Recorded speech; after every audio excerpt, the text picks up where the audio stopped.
Good morning, mystical misfits. 7 o'clock comes around mighty fast, doesn't it? And glad you could join me this morning. Just cranking up my Insight timer and the Facebook page here. This morning I'll be on my personal page, but I'm also streaming to the Darkwood Brew page. Good to see you all, have you all with us at Darkwood Brew and the Countryside Community Church page. Good to have you with us too.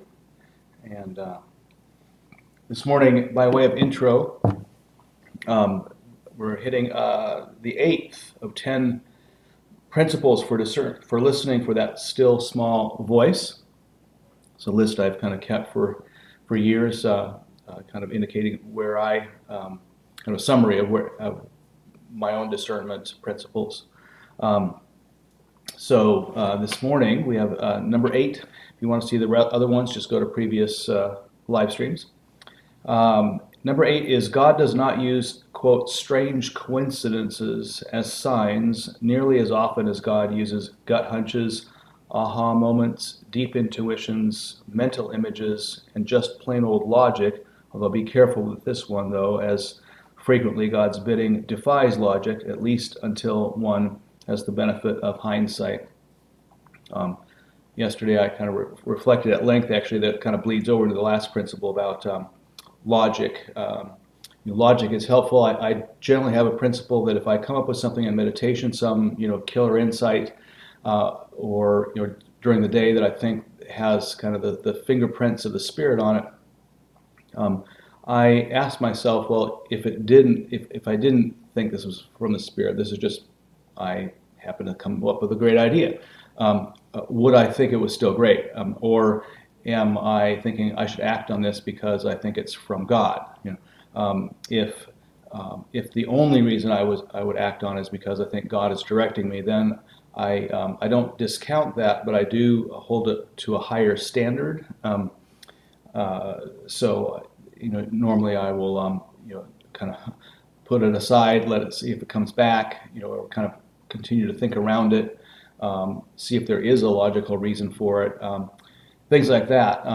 Now, if it keeps coming back and it still defies logic, then I will start to move in that direction, usually as small as steps as possible, and that allows me time to confirm and not just kind of jump in and rush into something and then regret it later.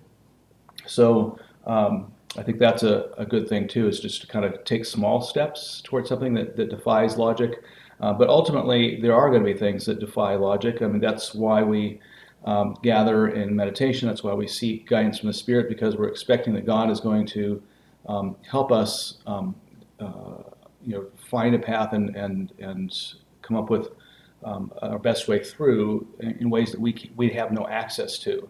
Now, a lot of times, that comes and it just comes through a great insight we would agree with, but there are other times where it just doesn't seem logical, and so, but after testing, you go through with it, and so that's that one. The strange coincidences, people say, I this came across my path, or I saw this, things like that. I don't want to discount those things. I mean, I do think actually that reality is a little bit more, shall we say, limber or flexible than we give it credit for. There's a lot that we don't know. By the way, hello, Marge and Pat and Renee and Deb. I see you online. Good to have you with us. And but oftentimes people use that as kind of their sole criteria. Does something that seems to defy, quite frankly, natural law happen? Now, oftentimes there's other explanations, but I tend to kind of take note of strange coincidences that tend to confirm a direction I want to go, but I don't put a lot of stock in them in and of themselves, because there's just random stuff that happens too. But I do think that when the Spirit starts sending us confirming signals, there are some things that kind of tend, in a general sense, to kind of fall into alignment that you may not know how that happened. It's kind of like, I know there's a NASA scientist I interviewed several years ago on Darkwood Brew, and And he was talking about kind of the randomality of the universe, but also there's some sort of intentionality or predisposition towards life. He said it's kind of like rolling the dice. There's a lot of randomality in it, but somehow the dice seem weighted toward life. That because otherwise you can't explain certain things that would defy even randomality, just sheer chance to happen. So what he said is you can't look at any one thing and say, oh, this is a sign of the divine, or this is more than coincidental or more than random. But as a general overall rule, yes, you can say the universe is predisposed towards life. And I think that when we hit our path, our next best step, as a general rule, the dice get loaded just slightly, in our favor. Sometimes heavily, depending. But I think there is something is a general rule, but I don't take a lot of stock in any one thing. So anyway, those are my thoughts for what they're worth, and we'll see. Good to see you, Gary and Diane, joining us too on my personal page. We're going to get into it now. If you have not done this before, we do a 20-minute meditation spaced 5 minutes apart. We've been going through the same format during Lent. There are other formats that I'll use after Lent, but I want to kind of get this pattern ingrained, because it means you can, once you get it ingrained well, you can kind of slip into things more deeply, faster over time, and then get on. You can extend a meditation and get really deep in the woods. So I'm going to take a bell out. Take my good old C bell here, the low C, and start. And let's take a deep breath in. Let it out slowly, clearing away whatever obstacles you may have brought with you to experiencing the Spirit in this time of meditation. As the bell sounds for the next few minutes, I invite you to consider your day, the last 24 hours. We are constantly barraged by gifts that we oftentimes overlook or take for granted. It's important to take note of these things, especially those times when you've been touched by love or love has touched you. For God is love.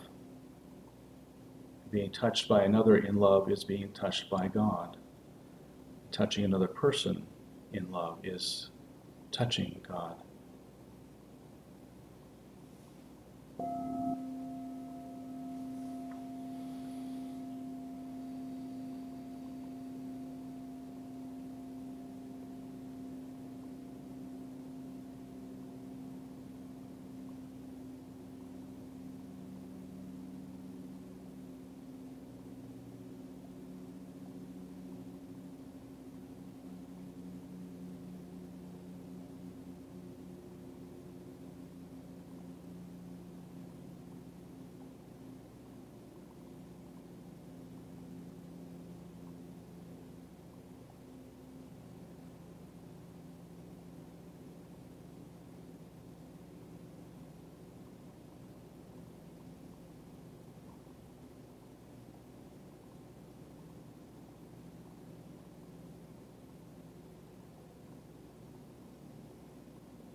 Now let's let our focus shift from our previous day to someone we care about, who we feel moved to pray for.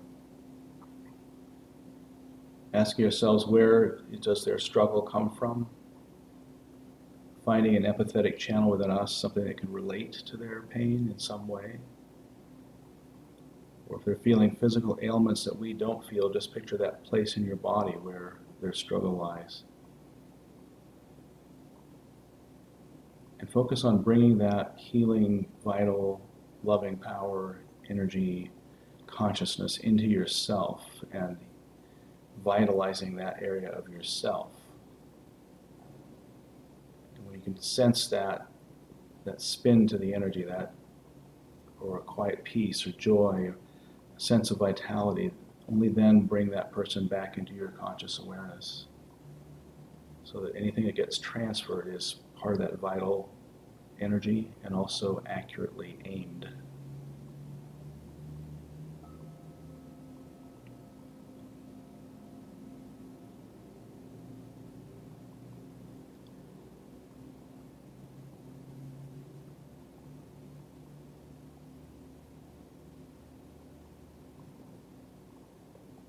One way to let that energy in more fully is to bow more deeply, to let go of ego more fully. Sometimes imagery like light streaming into you, water that comes in through the top of your head, goes inside of you, becomes murky, it's cleaning out the junk until it becomes clear. These acts of imagination help steer us more closely to the soul force, soul energy.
As the bell sounds, you may want to visualize that energy, the healing energy, building within you and being sent to another.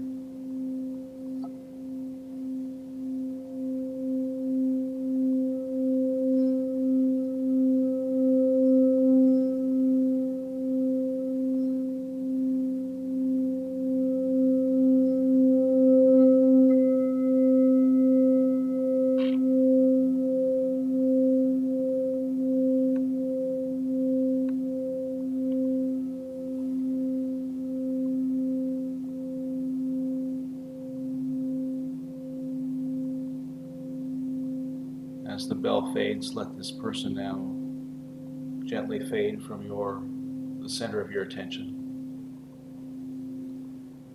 Now focus on yourself, what you need.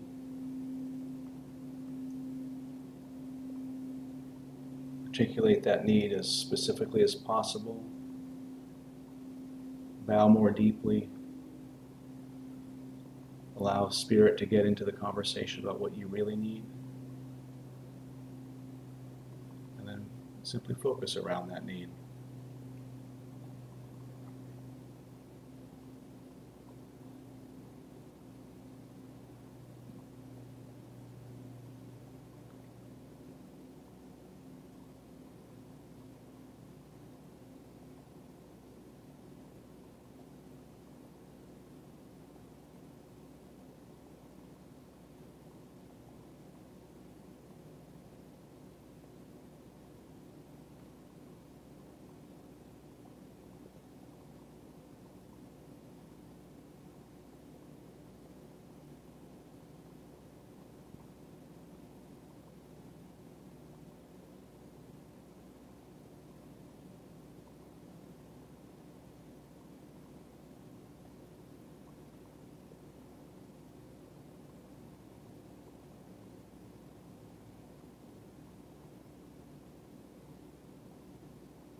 Let's let our needs be set aside for the moment.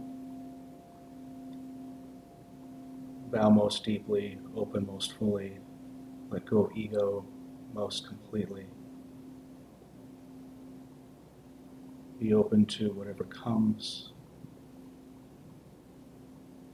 only bowing or or surrendering your own will to a power that loves you more, far more than you love you, who loves the world far more than you love the world, and who believes in your path through this world more than you believe in it. Simply be content to be in your Creator's presence, to welcome presence, whether you can feel presence or not. And let Spirit guide the conversation, if any.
I'm going to bring this meditation to a gentle close in case any of you want to continue meditation.